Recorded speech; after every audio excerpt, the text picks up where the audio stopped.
தமிழக சுகாதாரத்துறையின் இயக்குனர் வீட்டிலும் டாக்டர் எம்ஜிஆர் மெடிக்கல் யூனிவர்சிட்டி துணைவேந்தர் அவர்களுடைய வீட்டிலும் இந்த ரெய்டு நடந்திருப்பது என்பது ஒரு மிகப்பெரிய அளவில் அதிர்ச்சியை உண்டாக்கியிருக்கிறது.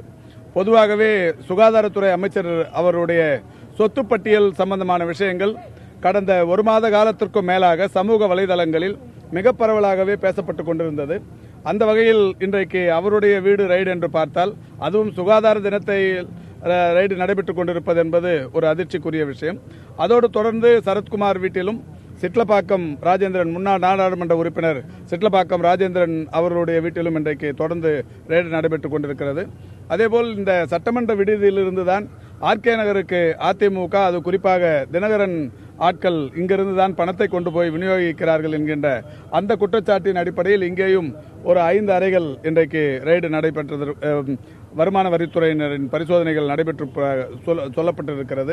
இது எப்படி இருந்தாலும் தமிழகத்திற்கு ஏற்பட்டிருக்கிற மிகப்பெரிய தலைகுனிவு.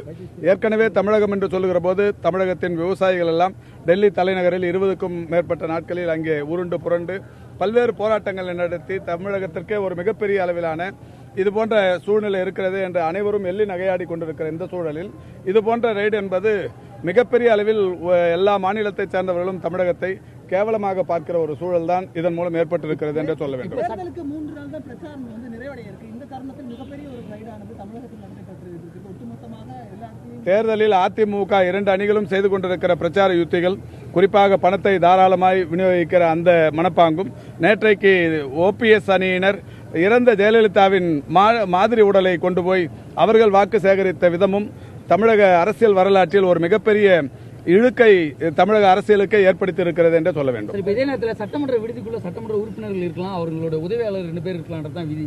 அதை கடந்து இப்ப இவ்வளவு பேரும் இருக்காங்க. இதெல்லாம் எப்படி பாக்குறீங்க? இல்ல, தமிழகத்தின் முழு எல்லா மாவட்டங்களிலிருந்து தேர்தலுக்கு வந்தவர்கள் எல்லோருமே இங்கே தங்கி இருக்கிறார்கள்.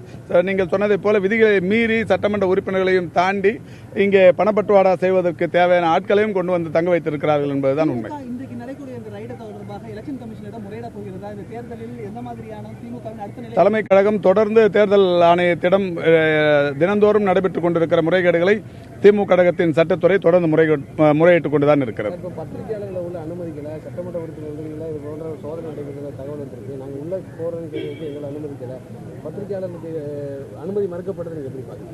காவல்துறையினர் தாராளமாய் பண விநியோகத்தை விட்டு விடுகிறார்கள். பத்திரிகையாளர்களை ஜனநாயக ரீதியாக பணியாற்றுவதற்கு அனுமதியை மறுக்கிறார்கள். நீங்கள் தானே